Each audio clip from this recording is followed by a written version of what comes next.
It was another normal day on Lonely Isle. Mayor McCheese, listen, I feel like you and I both kind of understand the situation here, and the absolute last thing that I need from you is an I told you so. After the sinking of the SS McDouble, Captain Donald McRonald had awoken stranded with his boss. Can you do literally anything to improve the situation, or are you just gonna sit here and flap your wings and talk shit until we both die? I am starving to death, and every moment that goes by, Mayor McCheese, you look a little bit more delectable.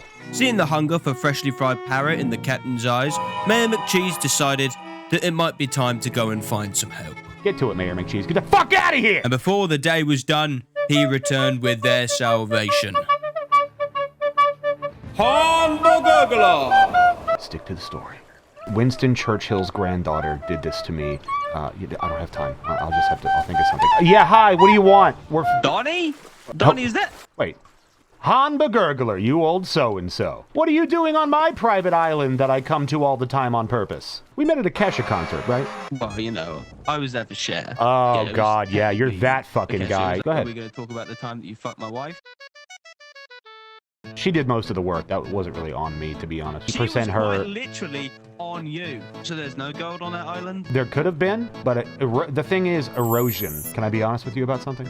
I don't know. That's a good question. I'm willing to admit that maybe the situation on this island is not as good as it might look from an exterior perspective. And I know that right now you're going to think, oh, it sounds like I'm doing this guy a favor and he might owe me one. No, I don't owe anybody anything except for an opportunity that is serving to me, myself, and I, and then also the person who I may or may not owe something to, which would be you in this scenario, but I don't owe you anything. As I already said, please stop saying that. Does that make sense? I admit our relationship has not always been strong, but I believe in life after love. Specifically, the love that I'm talking about is the wife that has left you at this point, because look at where you are and what you're doing. I need a recipe thief of the highest caliber and the lowest possible self-esteem. I'd like to offer you a new lease on life as a member of Donald McRonald's Quarter Pounder crew. Absolutely fucking not. You're a sociopath, a psychopath, and a psychopath all in one. Yeah, no, that makes sense. That makes a lot of sense. For you ever again. Kind of a liar. Port Merrick. I'm going to show you your new ship, and I'm going to kindly say, fuck off, get out of here. So did I get all the details right? Like, I mean, it's close. I mean, you're missing a couple of things, but they're not really. It's a certain je ne sais quoi. At I guess the lowest level, you've done an adequate job here. I need a drink every single time I do something for him. He comes out of nowhere with some new insult. Doesn't even matter. Oh, hey. Captain. You're oh hey captaining me right now?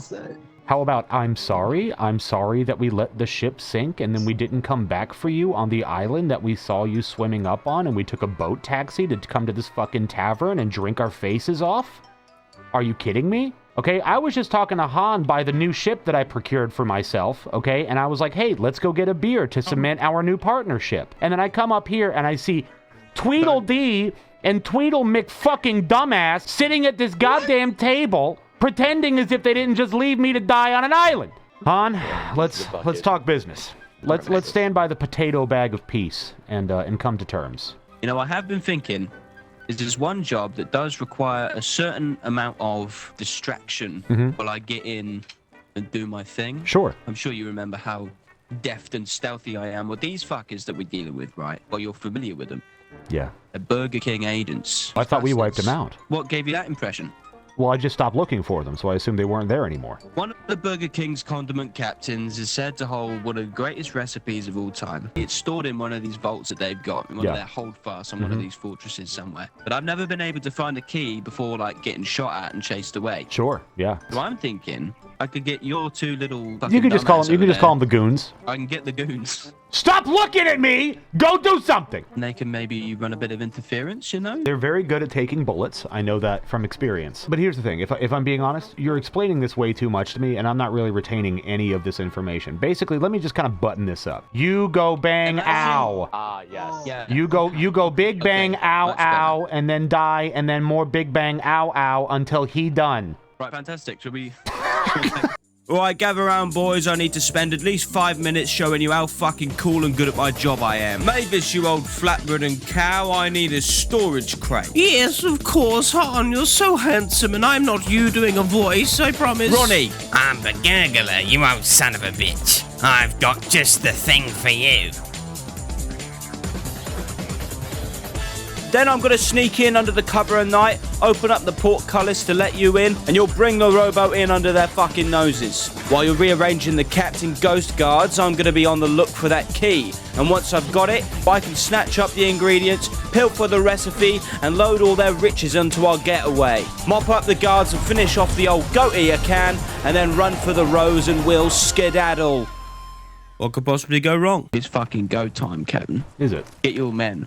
We're going. Hey! Get over here! Gentlemen, the time has come. Your job is to keep this man safe. Are you sure you don't want to come along with us, Captain? No, I'm gonna sit here and read a book, and by read a book, I mean probably get on the hub for a little bit. Not to do anything, I just kind of want to keep track of what's going on. Right, we best leave the captain to it then, boys. Come on. Chop, chop, chop, chop. Come on, we got a heist to do. No, wait, I'm not on with the storage crate yet. No. Well, that's not really our concern. You probably should have been faster then, shouldn't you? Tell me, if you get cornered and you're about to die, but I'm also about to die, whose life goes first? Yours. Good work, Tweedledee. I'm going to recommend that you get a shiny little golden star on your employee report card. How does that sound? Yay. Han the Gurgler, Master Burglar. Rolls off the tongue, don't you think, Tweed fucking dumbass motherfucking shitface? What do you think about that one, huh? You boys stay right there. Be good, little munchkins. I believe in you.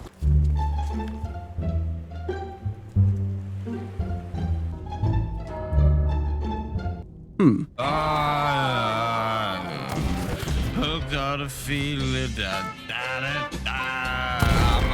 believe it, so in love with me. That's right, baby.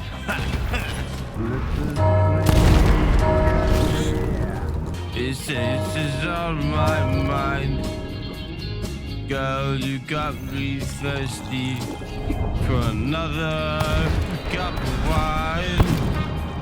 Got a spark from you, girl, but I don't need no cure.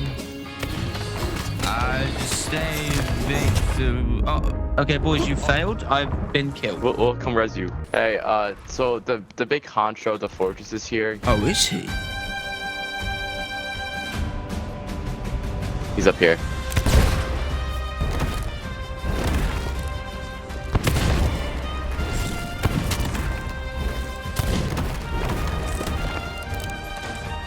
Oh, nice. Luckily, I'm a fucking fantastic thief. Look at me. No one even saw me. Isn't that right, guys? You didn't even see me until I just came up those stairs right now. I honestly thought you I don't abandoned see us. you right now. God, you know, as dumb as you are rather attractive. Oh, Captain, my captain, who's no longer my captain, we've, secured you a Well, handsome booty. Han, I feel like you had a little bit of a Freudian slip there. It almost seems like you want to report to me. Mr. McGurgle, I will take inventory of everything that you've done here, and I do need to talk to the simpletons. Okay, I need to speak with the simpletons. Okay, you talk to those simpletons real Well, quick. I don't need you to be here for that.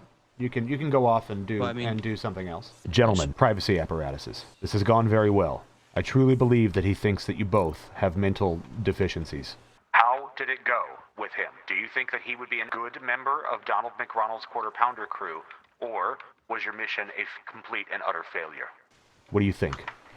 He got spotted by every phantom and died once. Okay. And then lied to you about it. What you're saying is He he's... actually hopped on the fort and instantly got spotted. Okay, There's so... not a single moment of stealth. Okay, so what you're saying is he's a very good liar, he's very good at pretending to be something that he isn't, and he has an ego to back that up. Is that what you're telling me? Yes. Okay, all right. I think that means he's a good fit. Wouldn't you agree? Yes. Okay. He's perfect. Han, Yes, I was just polishing the mast. I am delighted to know that you have been greasing the wood. I have something that I need to tell you. These two are actually world-renowned for their intelligence and understanding of situations, and also their ability to perceive a person's character. They have told me that you are a real rotten piece of shit, and that you are extremely egotistical, very difficult to rely on, and not so good at your job. which means that you satisfy every single prerequisite necessary in order to be indoctrinated into Donald McRonald's Quarter Pounder crew. So I would like to offer you the opportunity to join us. Do you accept? This is not a question that you have many options to answer. Do you accept? So. All right, everyone, ring the welcome bell. Listen, Yeah. For Han. I mean, I didn't accept it yet. I don't care if you accepted it. You're part of it now. Ring Ring it. it while spamming. Ring the bell.